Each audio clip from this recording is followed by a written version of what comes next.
Is there anyone here in the village or that they know who knew the water system, who worked on the water system? They're going to try to help restore the water cut off by Iraq during the invasion. Electricity is probably next. But this first contact is more about opening communication. Yeah, say hello. Hello. Good hello. Hello. Sergeant David Marr has done all this before, in Africa and in Bosnia. You know, they don't feel as threatened when you're offering them something. They appreciate it and they love it. And then now you have a friend for life, because now they'll always come around you and hang around you whenever you go back to their village. They remember who gave them something. Inside this nondescript, heavily guarded office building, the Defense Department has gathered more than 60 Iraqi exiles. They're building a shadow government. This cubicle is the Ministry of Justice. This one's the Ministry of Health. The man behind the plan to bring democracy to Iraq is one of the architects of the war itself, Deputy Secretary of Defense Paul Wolfowitz. This is unproven and unprecedented. Is this a big experiment? We didn't do this in order to conduct an experiment. We did this in order to remove a threat.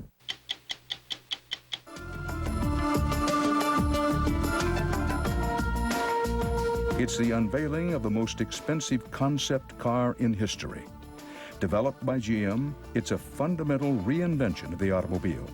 It doesn't run on gasoline or even use a conventional engine. Instead, it is fueled by hydrogen gas.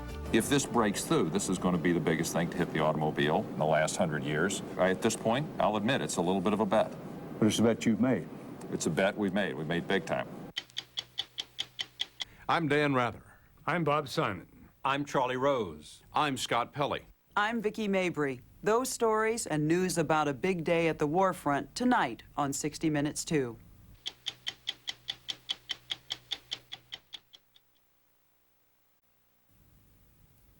For a few days, there was talk in some quarters of possibly a stalled war, bogged down by Saddam's Fedayeen fighters.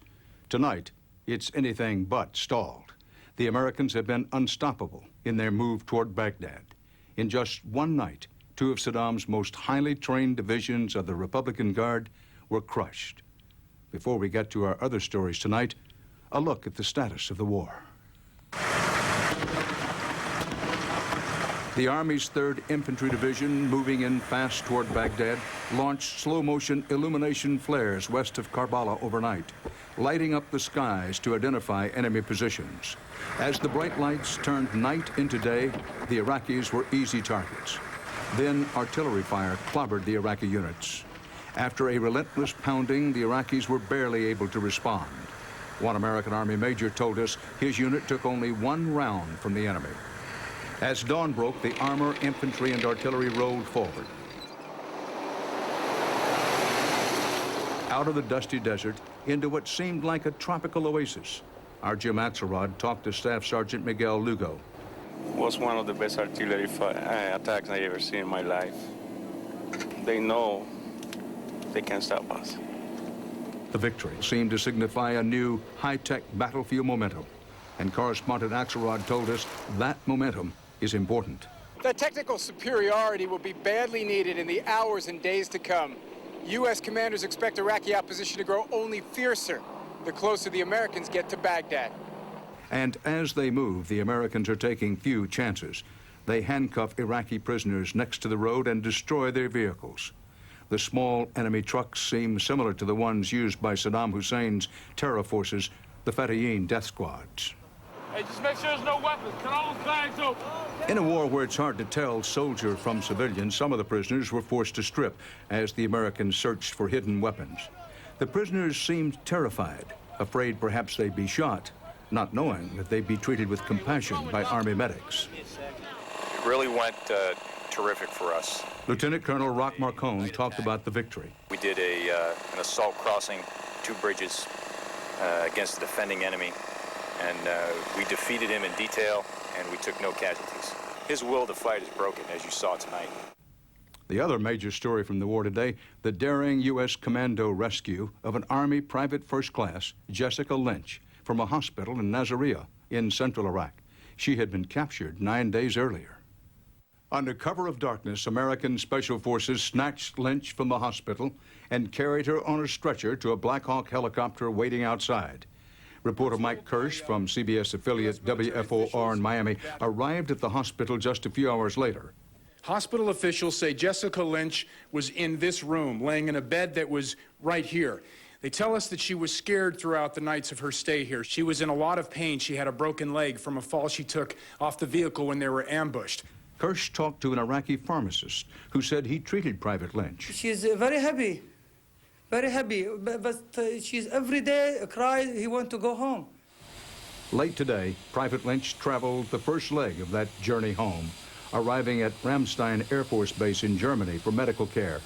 Her family left Palestine, West Virginia for Ramstein, delighted at the prospect of seeing Jessica in person. It's just unbelievable what I really want to say to her. She's been missed and loved. While Baghdad and Basra still stand against the Allied invasion, parts of southern Iraq have been liberated. For the first time, the Iraqi people are meeting Americans who are fighting and dying in their name. Scott Pelley witnessed some of that very important first contact between the American military and Iraqi civilians and sent us this report on how it's going so far. For a few, the war is over. You find them, American, Iraqi soldiers and civilians, in the 86 Combat Support Hospital, an Army field hospital far inside Iraq, where doctors and nurses improvise in a building long abandoned to the dark and the dust. The patients have one thing in common. Saddam's war wasn't what they expected, with families prodded into combat and soldiers disguised as civilians. Zach Telrus, Delta Company, 3rd Battalion, 325th Airborne Infantry, was shot in the leg by an enemy he didn't recognize. My truck was the last one out, and the sniper finally got lucky. Had made a hit on my driver through his hand and got me in the shin. How'd you get out of there? Luckily, my driver had some experience, and he kept his head and was able to drive out of there even with his hand being shot. Drove like hell. Yes, sir. Talrus was one of 3 soldiers wounded, one critically, by men firing from the cover of an ambulance. We had been briefed beforehand that they had been using that exact vehicle, a white van with red lights, to not only transport troops but to resupply. It must be very tough out there against an enemy that's wearing civilian clothes. It is, sir. You don't want to kill innocent people. I think that's not what we're out there for. And you have to take that extra second to hesitate to make sure that you're not doing that. And obviously, bad things can occur from that. Obviously, to you. A few steps away from the American is an Iraqi named Zara. She's wounded too, shrapnel to both feet. Her family was caught in the invasion, and both of her parents were killed. Now she's in the care of Army nurse Wendy Ullman. And I just kind of took her up into my arms and just kind of held on to her all day while they tried to give her an IV and right before she went to surgery. What are the mothers telling you? That they're very thankful. They were afraid at first. They told the translators that Saddam Hussein told them that if you get caught, they'll hurt you. And that's their mission. And they realized that that wasn't true and that we really honestly wanted to help them from our heart. So it's been neat to see their transformation kind of from fear and guarding to, oh yay, you know? Come over here, hold my kid for a minute. Zara.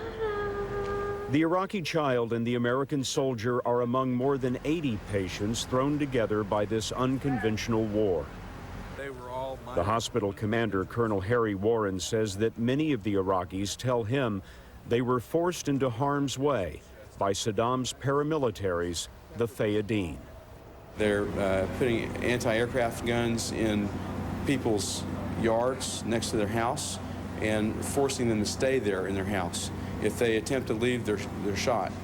So then when the anti-aircraft gun engages an American aircraft and the aircraft returns fire, it's a certainty that they're going to be wounded or killed. Some of your patients in this hospital, maybe many of your Iraqi patients, have been wounded as a result of American action. What kind of reaction are you getting from them? I have not seen any hostility towards the Americans here. And when we talk to the civilians understand that in most of the cases we have here, that they were placed in that situation by the Fayadeen where it's inescapable that they'd be wounded. And they understand that we as an army did not intend to harm them. But it's an uneasy understanding, which is what the Fayadeen had in mind. American patrols stop villagers on the roads and show them how to submit to searches. If the war has moved on, peace hasn't yet arrived. Just last week, a taxicab car bomb killed 4 U.S. soldiers, and only days later, Americans mistakenly killed 7 women and children at a roadblock. What are you seeing out there? Well, first of all, we're seeing some anxiety. I think there is some support. There are signs of that. People waving to us, people passing some of the GI's notes. We're here, we like the Americans, but they're very cautious. Lieutenant Colonel Chris Holshek leads an Army Civil Affairs unit that's among the first to bring the American message to Iraqi villages. They don't quite believe, that we're here to stay, and that our intentions are to transition them over to some sort of a participatory style of government, because Saddam is not gone yet. So I think they're just kind of in a waiting mood right now. Holshek's team ventured into the village of Abdul Razak as friends, but they also had a squad of infantry watching their backs. We're always careful. I intend to go home in the condition that I got here in. Major Cornelius Johnson is a reservist, a lawyer from Broken Arrow, Oklahoma. When you go off on these missions, go into the village, you have to be looking over your shoulder. Well, you have to, because it's what you might euphemistically call a first contact scenario. We're just going in there for the first time. We've no idea of whether or not these people are supportive of us or not. So we go in there and we assess that. That's part of what we do and part of who we are. We kind of go out a little further and maybe take a few more chances than some of the regular infantrymen. But by the same token, in exchange for that risk, we get the reward of contact with the civilians. Is there anyone here in the village or that they know who knew the water system, who worked on the water system? They're going to try to help restore the water cut off by Iraq during the invasion. Electricity is probably next. But this first contact is more about opening communication. Yeah, say hello. Hello. Good hello, everybody. Hello. Sergeant David Marr has done all this before, in Africa and in Bosnia. They don't feel as threatened when you're offering them something. They appreciate it and they love it. And then now you have a friend for life, because now they'll always come around you and hang around you whenever you go back to that village. They remember who gave them something. The kids here seemed a lot like their parents, interested in the offer, but keeping their distance. Okay, it's good. They need support from us. They need us to come back and talk to them. They need someone to talk to. They want to be reassured that we're going to be there for them. It's like extending your heart to them. They're not entirely sure yet that you're coming back, that you're here to stay.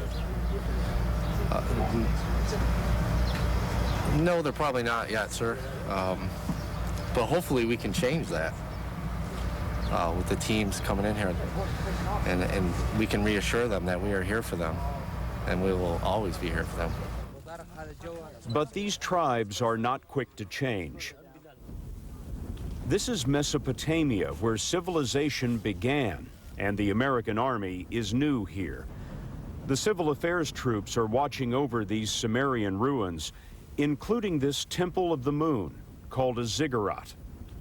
The ziggurat is 4,000 years old, and behind it is the place that the local tribes people believe is the birthplace of Abraham, the father of Judaism, Christianity, and Islam. All of this gives you the impression that the Iraqis have a completely different sense of time. In the Western world, many people are weary, even anxious about the war after only 2 weeks. But the people of the southern lands here have seen many armies come and go over the millennia, and they seem willing to wait to see what this one brings. Ab Tariq, the village elder, is watching, and he is wary of history. He told us his people remember 1991 during the Gulf War, when they rose up against Saddam and America didn't help. He worries that the U.S. won't get Saddam this time. To be honest, if I was in their position, I'd be hedging my bet too. You know, after what these people have gone through. And I don't think we really understand the depth of what these people have gone through.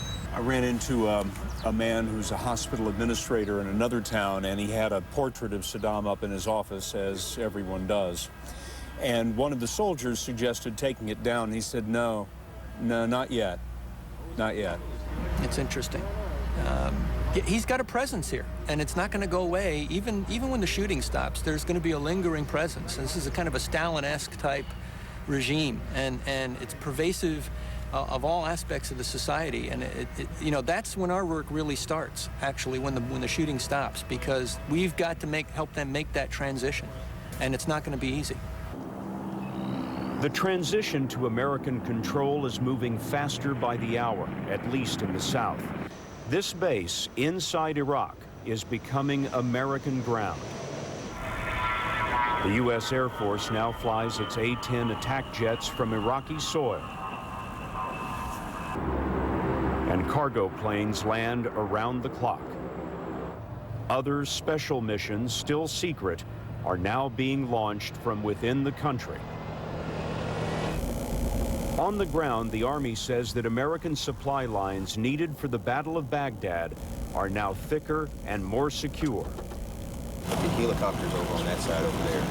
General Jack Stoltz is running the forward American base. Would you say the road network in the South is secure now?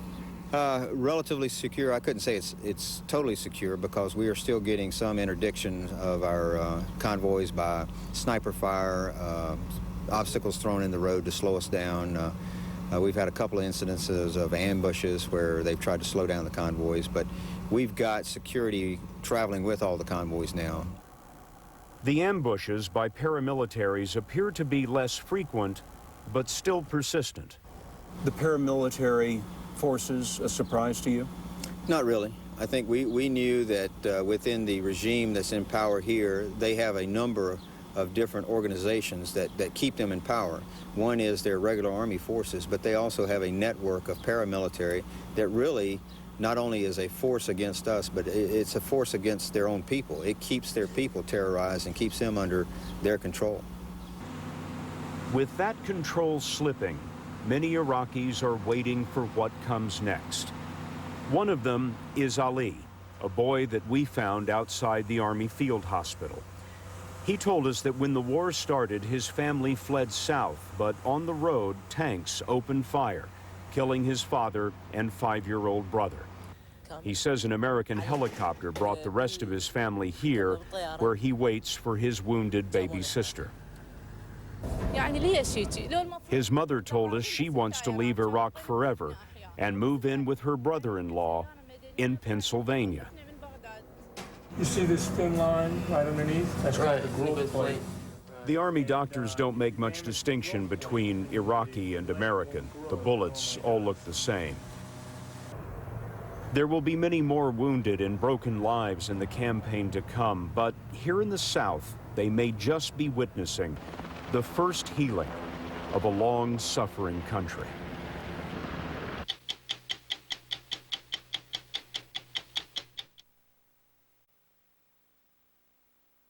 What's going to happen in Iraq after the war? The Pentagon has a plan, and it's being plotted by one of the architects of the war itself, Deputy Secretary of Defense Paul Wolfowitz. He's gathered together an elite group of Iraqi exiles who are charged not only with rebuilding the broken country, but also with something that's been met with skepticism, helping the Americans bring democracy to Iraq. That's a tall order, and the man in charge, Deputy Secretary Wolfowitz, doesn't pretend to know if it's all going to work the way he's planned it. So we're going to be working our way from trying to have a functioning administration into, as rapidly as possible, Iraqi free self-government. And if anyone thinks you can write a blueprint for that, they've never thought about it for more than 5 minutes. It's hard. It's going to be a, they love this phrase in the bureaucracy, a work in progress. This is unproven and unprecedented. Is this a big experiment? We didn't do this in order to conduct an experiment. We did this in order to remove a threat. The work on the Exile project started in earnest just 6 weeks ago, after Wolfowitz went on a recruiting trip to Dearborn, Michigan, home to the largest Iraqi exile community in the U.S. I'd like to talk briefly about how you can help. He was looking for the best and brightest of the Iraqi exiles, doctors, lawyers, engineers, anyone with skills to help rebuild their country. These are Iraqi Americans, and they're a unique asset. They are a bridge between Iraq's brutal and horrible past and its more hopeful future. He was greeted with enthusiasm, but also deep skepticism. Their message, don't start this and stop with Saddam still in power. They weren't shy about saying that the United States had let them down. Absolutely. In 1991. And I know that feeling is there. Even I was surprised at how strong it was. What promises did you give them? I did say, if it comes to use of force, there is no question that we're not going to stop until this regime is gone. 6 weeks after the meeting, here's the result. Inside this nondescript, heavily guarded office building, the Defense Department has gathered more than 60 Iraqi exiles. They're building a shadow government. This cubicle is the Ministry of Justice. This one's the Ministry of Health. Down the row is social services and even tourism, though that one will have to wait a while. Dr. Saeed Haki will be responsible for recreating an entire health system. Why do you want to go back to Iraq now, before the bullets have even stopped flying? I'm an American now. There are Americans there who are not even Iraqis that are there, and they're dying for the cause, so the least I could do is be there. He made a snap decision to leave his wife, 6 children, and career as a urologist at the University of South Florida to go back to Iraq. He hasn't been there since he fled in 1983. How different do you think the Ministry of Health will be when you arrive? Probably not very much. This tyrant doesn't believe in progress. What's your long-term goal for the hospitals, for the health ministry in Iraq? Be exactly like what it is in the United States. That could be a long time. Are you prepared to stay there for years to come? If that needs to be, yes. Imad Dia heads up the project. His group will work hand in hand with U.S. officials in an interim government in Iraq as soon as the war ends. The buses has to run. The garbage has to be collected. The water has to run. The power, the electrical power has to come to the houses. Our target is to bring these services up to 70% of capacity and efficiency within 3 months. They're scrambling to imagine every contingency. This meeting revolved around one of the biggest concerns, how to root out Saddam's loyalists who they say infest every department. Do they have enough time? Some of them have just come together over the last 2 or 3 weeks.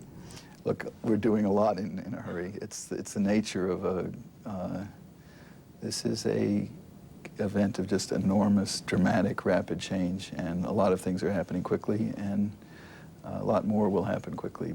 But what's most unusual about this operation is that the Pentagon has taken the lead in a job that's normally done by the State Department and the United Nations. Regardless of who's in charge, paying for the rebuilding will depend heavily on oil. Getting it flowing will be the job of Muhammad Ali Zaini. 20 years ago, he was an official at the Iraqi Oil Ministry until he defected at an OPEC meeting in Vienna. Just 2 weeks ago, Zaini quit his job as a prominent oil analyst in London. I said to myself, well, Muhammad Ali, maybe this is your moment. And the quest for comfort and money is not really everything in life. Then just leave everything behind again and go back. I feel my country needs me. Once the fires are out, it will be his job to focus on tapping the second richest oil reserve in the world. He says he'll have to refurbish the gear from top to bottom. New pumps, new pipes, new drills. Zaney and the others will be returning at great personal risk to a place that's the setting of recurring nightmares. In 1983, Dr. Hockey was so afraid of Saddam that he sent his wife and kids out of the country and prepared to follow himself. But then Saddam called. He wanted a picture with the prominent doctor. I was scared, very scared. I had all my belongings, my suitcase ready to go. So I thought, if this guy comes to my house or his agent comes to my house, I'm done, it's over. I was scared. How soon after that picture was taken did you leave? 1 week. Now, he and the others will return under the support and protection of the U.S. military. And that may be a double-edged sword. What exactly will you say that will convince people that Americans don't mean them harm? I will have in my hands insulin for the diabetic. I'll have blood pressure medication for the hypertensive. I'll have milk for the children. That's what I'm going to have. And where will you get these supplies from? I pick up a phone. I call on the Department of Veterans Affairs or the DOD, and they will ship the amount in the flick of a finger, just like that. But just like the war, the exiles' mission is fraught with uncertainty. Worst case scenario, the bombing goes on longer, the campaign goes on longer than planned. The Iraqi Americans still go in. Isn't this whole plan based on the Iraqi people seeing the U.S. as liberators? I think the whole plan is based on the idea that we have a threat there, which we have to remove. And when we remove that threat, we want the Iraqis to form their own government, and we don't want to be there forever telling them how to run their affairs. And we'll have to see how it works. But what if the Iraqi people don't view this as a liberation because of the bombing, because of the destruction? It's true. Almost anything can happen. That I find very unlikely, provided we don't overstay our welcome, provided we mean what we say about handing things back over to Iraqis. That's going to be very important. When do you know it's time to take the Iraqi exiles in? We don't discuss future operations. So they're on call? On call.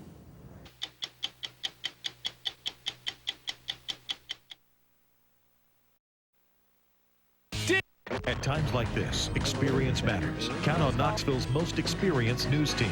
In front of the camera and behind the scenes. The WVLT Volunteer TV News Team. Led by U.S. Army veteran Bob Brunner, Knoxville's most experienced television journalist with more than 35 years reporting news at home and abroad. Backed up by a team of award-winning anchors and reporters that prepare you, not scare you. Dedication, compassion, and experience you trust. WVLT Volunteer TV News is taking action for you. The Ingalls Challenge. Real people, real savings. I saved $4.30. Yes, we just saved about $7. Wow! I saved $5.39. Take the Ingalls Challenge. $7 is worth a trip. Save on Oscar Mayer Meat Franks. Buy one, get one free. Capri Sun Drinks, 2 for $4. Driscoll Strawberries, 2 packages, $4. And Cube Steak in the family pack, just $2.19 a pound at Ingalls. Clean up in aisle 2, clean up in aisle 2. Woman lost in aisle 8. Mini wiener? There's 500 frozen pizza snacks down there, and they all taste the same. New Farmage Pizzadas have layers of real mozzarella cheese and whole slices of pepperoni. It doesn't even belong in the same aisle as other pizza snacks. See? Layers, not goo. I'm going to have to ask you to step away from the pizza snacks. Not pizza snacks, pizzadas. Gotta get a pizzada! American co-host search Patricia Heaton and Diane Sawyer next live.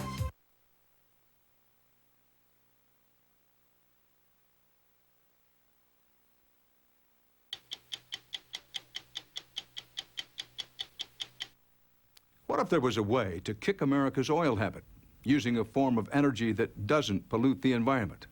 It's an important question with war in the Middle East and gasoline prices now topping $2 a gallon. And Rick Wagner, the head of General Motors, says he has the answer. He's bet an astounding sum, more than $1 billion, trying to develop a pollution-free car that runs not on gasoline, but a new kind of fuel. It looks like the set of a sci-fi thriller, but this is no movie. It's the unveiling of the most expensive concept car in history. Developed by GM, it's a fundamental reinvention of the automobile. It is fueled by hydrogen gas. We went to Detroit to talk to GM CEO Rick Wagner about this billion-dollar bet. If this breaks through, this is going to be the biggest thing to hit the automobile in the last 100 years. At this point, I'll admit it's a little bit of a bet. But it's a bet you've made. It's a bet we've made. We've made big time. We've got $1 billion in it, but we think it's going to work. We're not in the business of throwing money away. I can't resist saying it's only your career. Let's bring the chassis out right now. And this is what he and his chief designer, Ed Wilburn, are staking their careers on. The bulk of their money has been spent on this chassis. That's it. What do you mean, that's it? The entire engine compartment, or the powertrain, is within the chassis. There are very few moving parts. All of the mechanics of the hydrogen car, the engine, the powertrain, brake lines, everything is inside that chassis. It's a revolution in engineering design. Instead of having a traditional engine block here, it's all within the chassis, and then all of those components and accessories are now distributed throughout the chassis. Wait a minute, wait a minute. The whole thing, the whole power system is here? Absolutely. I'm pretty stunned by this, I must say. Most people are. When They call it the skateboard. And this is what's inside. It's called a fuel cell, and here's how it works. In this GM animation, the fuel cell uses hydrogen gas, seen here in blue, to create electricity to power the motor. On the other side of the fuel cell, the hydrogen combines with oxygen from the air, those green balls, to create its only emission, pure water. No pollution. It's an environmentally clean car that lets GM CEO say things you'd never expect to hear from an automobile executive. When did you become this champion of environmental concerns? Well, a great objective that we've set out for ourselves, and this is a lofty objective, but we'd like to take the automobile out of the environmental equation. Am I missing something here, or is this something brand spanking new? For the head of General Motors to say, we'd like to take the automobile out of the whole environmental equation. What we are doing is reacting to the demands of our consumers, the legitimate demands of regulators in society, and very importantly, trying to do it in a way that provides a good business opportunity for ourselves. A little bit more. To understand how GM can profit from a hydrogen car, you need to understand how they built it. The skateboard chassis freed up Ed Welburn's team to redesign the body or shell of the car. Because there was no engine to hide, they could consider things like see-through cars. They also considered designs where the driver could be in the middle of the car. And these were very thin designs, very thin, lean, almost spidery-like. And designs that took advantage of all that extra space. The ability to put different tops on the same chassis could save GM a lot of money. Right now, they have to spend hundreds of millions of dollars to build different chassis for more than 80 different kinds of cars. This chassis could work for almost all of them. GM says it's the perfect alignment of interests, a car that's good for the environment and good for the bottom line. I can't tell you how many times I've talked to people who had some futuristic dream. You really think this is going to happen in your lifetime? Oh, absolutely. It is moving so fast. Fast enough to drive a hydrogen car right now. GM invited us out to their testing facilities at the Desert Proving Grounds in Mesa, Arizona. Technology Chief Larry Burns let me take it out for a test drive. So all the fuel's down here. Yeah. That's the skateboard. Yeah, all of the skateboard components, all of the fuel cell components are in the skateboard. Well, is your insurance paid up? Yes, it is. Well, let's get in and give it a go. What I'd like you to do first is just get a sense of the driver controls here. It was unlike any other car I'd ever been in. There were no gas or brake pedals, and all the controls are on the space-age steering wheel. We have squeeze stops. Squeeze stops. Twist forward. Forward, yes. And I can keep abreast of the speed here, right? That's correct. Well, then as they say in Texas, let's get you up and go. That's perfect. Well, you've ramped up real fast with this. If we crash this thing, you know, we're all out of work. GM left nothing to chance. They put an engineer in the back seat with a manual override. All this reporter can say is, I've never liked backseat drivers. The hydrogen car is capable of speeds up to 100 miles per hour and has a range of 200 miles between refuelings, still roughly 100 miles short of today's gasoline-powered cars. The engine is quiet and the ride is smooth. It almost feels like you're floating on air. When is this car likely to be available to the public at large? We're targeting 2010. By that time, GM wants to have 1 million hydrogen cars on the road. Why can't you buy one now? Well, it costs hundreds of thousands of dollars to make each one of these cars. But by 2010, GM says, a car like this will cost no more than an ordinary car. And there will be one key difference: clean emissions. Because that's about as much water as comes out. That's pure water. You can literally drink it. That's right. The only emission from this hydrogen car is water, clean enough to drink. That's the virtue of hydrogen fuel. And where does the fuel come from? Well, just about anywhere. Hydrogen is the most abundant element in the universe. Right now, the easiest and cheapest way to make the fuel is to extract hydrogen directly from gasoline, methanol, or natural gas, which has its own pollution problems. But the goal is to do it cleanly and on a massive scale. Here at the Desert Research Institute, they are using solar and wind power to create hydrogen fuel from water. You might think environmentalists would be lining up to congratulate GM on their new technology, but they're not. They say they've seen and heard this all before. Welcome to a journey into the future, a future not of dreams, but of reality. Again and again, GM has unveiled so-called fundamental redesigns of the automobile. Most recently, the battery-powered car in the 90s. But those cars never made it into the showroom. And that's why environmentalists say the hydrogen car is just another head fake. They believe GM should follow the lead of the Japanese and concentrate on building fuel-efficient hybrid cars like these. They run on gasoline and electricity and are being sold right now. Instead, environmentalists say GM promises the hydrogen car of tomorrow while selling gas-guzzling SUVs today. Environmentalists and others are going to say to me, you know, Dan, you went to General Motors and you took the whole hook, line, and sinker. These are the people that make SUVs. These are the people who make the Hummer. Well, we would argue the problem isn't the SUV. It's the fuel that goes into the SUV. If we can come up with a new technology to propel the SUV, then I think we've really substantively addressed a lot of the legitimate concerns about low fuel economy emissions and things of that sort. The automobile industry has always been eager not to have federally mandated goals for miles per gallon on gasoline. The question is whether this is just another one of those things thrown out for the public to get their mind off of that. We hear those comments. First of all, if that's all we wanted to do, we'd be spending a lot less money than we're spending on it. I would say the first point. Second of all, we wouldn't be able to exhibit publicly the kind of progress that we have with this technology. Okay. So this is other products, right? Yeah. And I think perhaps the biggest reason GM is pushing hydrogen fuel cells is because they think they can make a lot of money from it. They believe there's a huge market for this technology. And they're not just talking about cars. Wagoner showed us a forklift that runs on hydrogen gas, power tools that run on fuel cell batteries, hydrogen-powered robots, and even a John Deere truck. For GM, it's a business opportunity that can't be ignored. In terms of an overall business, this could be a humongous business.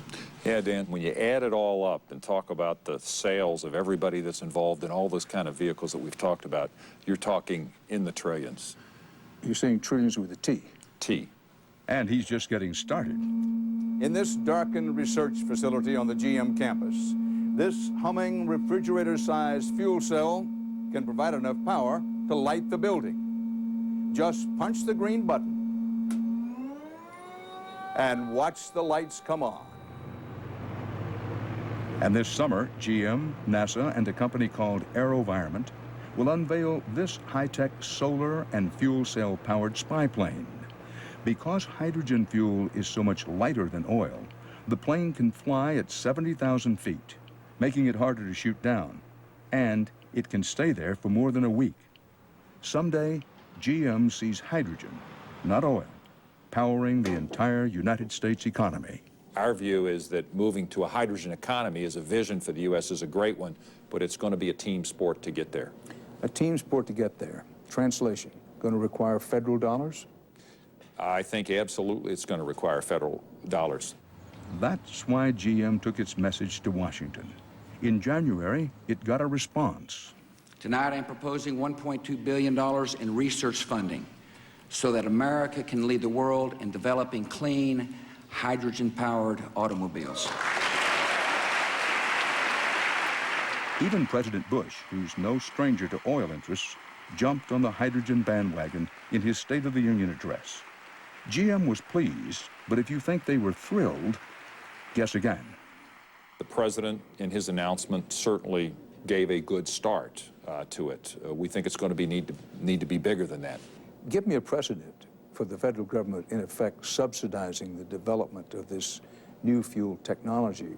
Well, I think there's a couple of great examples. If you go back to the 50s, the Eisenhower administration sponsored and pushed the National Highway System, Interstate Highway System, which has been a huge benefit, not just to auto manufacturers, but to the whole economy. Obviously, the Kennedy administration, and we're going to go to the moon within the next decade. That's the kind of thing that required a national effort. If we really want to move to a leadership position in this country with fuel cell and a hydrogen economy, government leadership like that is going to be required. There's already a bill in Congress backed by Republicans and Democrats to invest $6.5 billion to develop hydrogen.